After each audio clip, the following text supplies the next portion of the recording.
5 अगस्त 2021 supreme court में Pegasus जासूसी मामले में दाखिल 9 याचिकाओं की पहली सुनवाई में सुप्रीम कोर्ट ने कहा है कि अगर पेगासस के आरोप सही हैं तो ये बेहद गंभीर मामला है।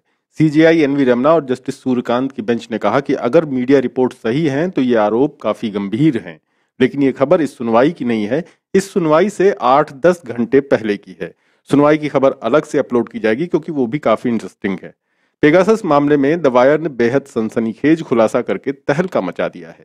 पेगासस जासूसी में सरकार के तारणहार सुप्रीम कोर्ट के पूर्व न्यायाधीश justice Arun Mishra, supreme court की रजिस्ट्री के दो ऑफिसर्स, दर्जनों वकील और पूर्व अटॉर्नी जनरल मुकुल रोहतगी के चैम्बर के वकील एम थंग थुराई, जिनके फोन नंबर का इस्तेमाल मुकुल रोहतगी करते थे, इन सब के नाम सामने आए हैं।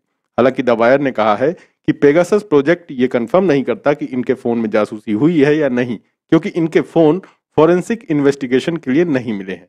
आपको बता दें कि किसी भी अदालत की रजिस्ट्री वो जगह है जहां एक नागरिक की न्याय की तलाश शुरू होती है और भारत का सुप्रीम कोर्ट कोई अपवाद नहीं है।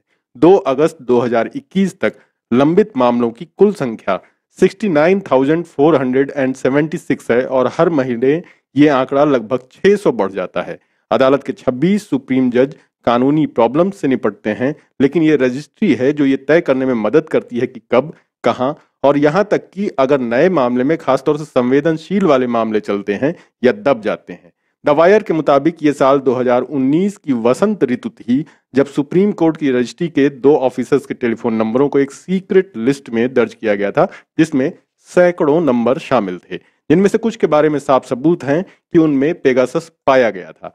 अब लीक हुआ डेटाबेस जिसमें नंबर जोड़े गए थे वो कभी भी पब्लिक नहीं होना था। कार्यपालिका और न्यायपालिका दोनों ही राज्य की स्वतंत्र शाखाएं हैं और ये विचार कि एक शाखा दूसरे पर जासूसी करने पर विचार कर सकती है, यहाँ तक कि एक सहज लेवल पर भी परेशान करने वाली संवैधानिक चिंताओं को जन्म देती है।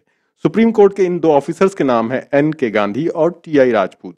दोनों जब सुप्रीम कोर्ट की रजिस्ट्री के सबसे इंपॉर्टेंट माने जाने वाले रिट सेक्शन में काम करते थे, तब उनके नंबर जासूसी के लिए जोड़े गए। आपको बता दें कि हर साल औसतन 1000 से अधिक रिट सीधे सुप्रीम कोर्ट में दायर की जाती हैं और पिछले 7 सालों में दायर होने वाली याचिकाओं ने मोदी के माथे को पसीने से तरबतर कर रखा है।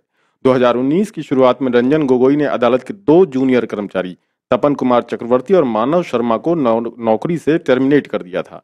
वजह थी कि गोगोई साहब को कुछ ऐसे सबूत मिले थे कि इन दोनों ने रिलायंस एडीजी ग्रुप के अनिल अंबानी के खिलाफ अदालती अवमानना के एक मामले में आदेश के साथ छेड़छाड़ की थी। इसके बाद एन.के. गांधी और टी.आई. राजपूत के नंबरों को पेगासस की लिस्ट में शामिल किया गया और चक्रवर्ती और शर्मा को आखिरकार 2021 में तत्कालीन चीफ जस्टिस S.A. बोबडे ने मानवीय आधार पर बहाल कर दिया। गोगोई साहब को जो सबूत मिले थे, पुलिस उन्हें खोजने में नाकाम रही। अब ये मामला आपस में इतना गड्ढ-मड्ढ है कि अभी तक इसका कोई तार पकड़ में नहीं आया है कि ऐसा हुआ क्यों। अब तक पेगासस प्रोजेक्ट ने डेटाबेस पर लगभग 300 भारतीय नंबर कंफर्म किए हैं। अब चलते हैं उस जज की ओर जिसकी जासूसी मोदी जी करा रहे थे। आपको याद होगा कि जिस दिन द वायर ने अपनी रिपोर्ट्स पब्लिश करनी शुरू की, उस दिन उसने बताया था कि एक सिटिंग जज का नंबर भी जासूसी वाली लिस्ट में मिला है। अब उन जज साहब का नाम ओपन हो गया है। ये जज साहब थे सुप्रीम कोर्ट के इतिहास के अब तक के सबसे बदनाम जजों में शायद टॉप पर रहने वाले justice Arun Mishra. The wire ने उनका नाम कंफर्म किया है। जस्टिस मिश्रा सितंबर 2020 में सुप्रीम कोर्ट से रिटायर हुए थे। रिटायरमेंट से पहले उन्होंने मोदी जी की जमकर तारीफ भी की थी।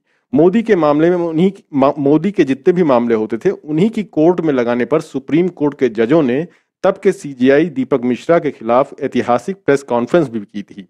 जस्टिस अरुण मिश्रा के नाम पर पहले उनका राजस्थान में रजिस्टर्ड मोबाइल नंबर 2019 में पेगासस डेटाबेस में जोड़ा गया था।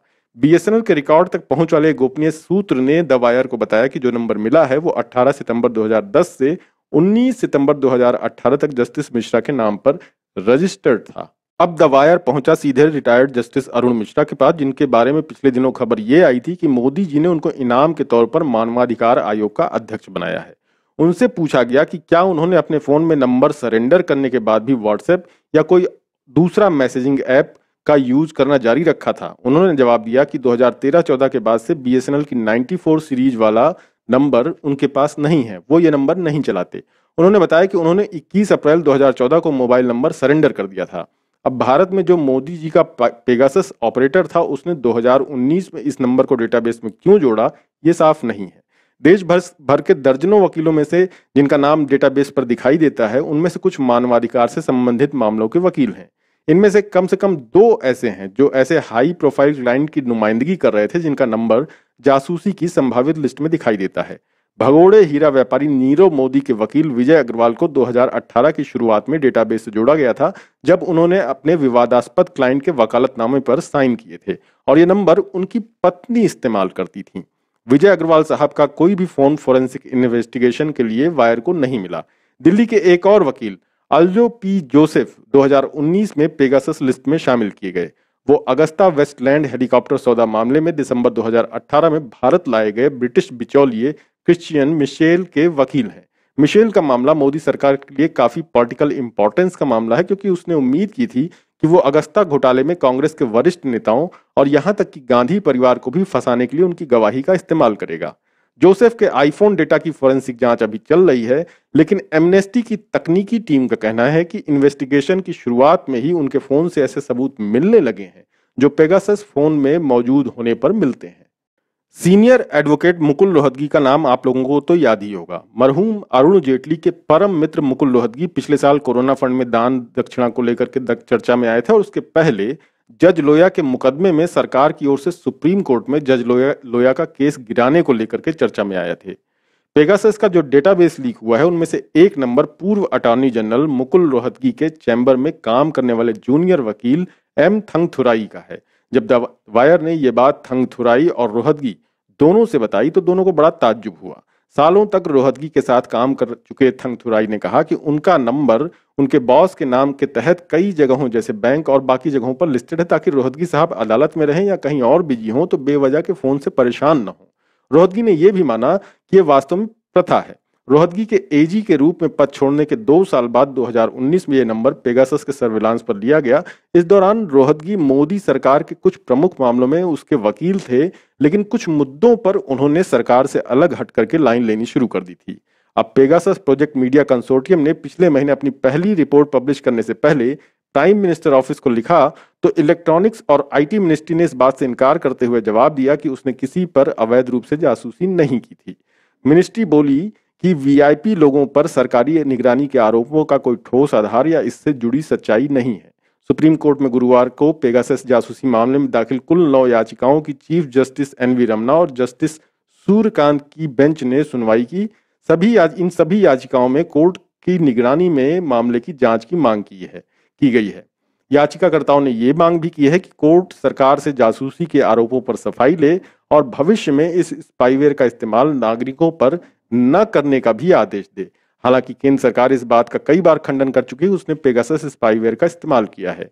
याचिकाओं में कोर्ट को इसकी भी जानकारी दी गई है। साथ ही पेगासस को बनाने वाले इजराइल के एनएसओ ग्रुप का बयान भी कोर्ट के सामने रखा गया है।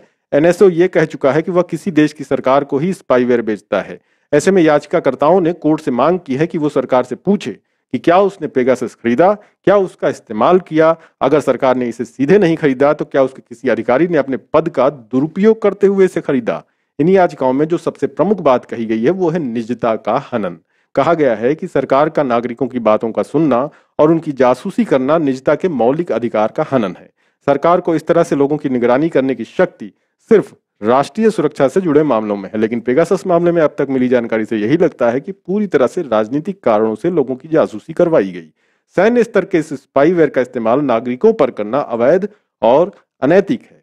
ये न सिर्फ संविधान के अनुच्छेद 14 का हनन है, बल्कि अभिव्यक्ति की स्वतंत्रता यानी अनुच्छेद 19(1)(a) और सम्मान से जीवन जीने के अधिकार यानी अनुच्छेद 21 को भी प्रभावित करता है। सुप्रीम कोर्ट में हुई सुनवाई की खबर खैर अगली वीडियो में अपलोड कर दी जाएगी। तब तक चैनल सब्सक्राइब करें और इस वीडियो को अधिक से अधिक शेयर करें, ताकि भक्तों को भी पता चल सके कि जिस भगवान में वो विश्वास करते हैं वही उन पर बिल्कुल भी विश्वास नहीं करता है।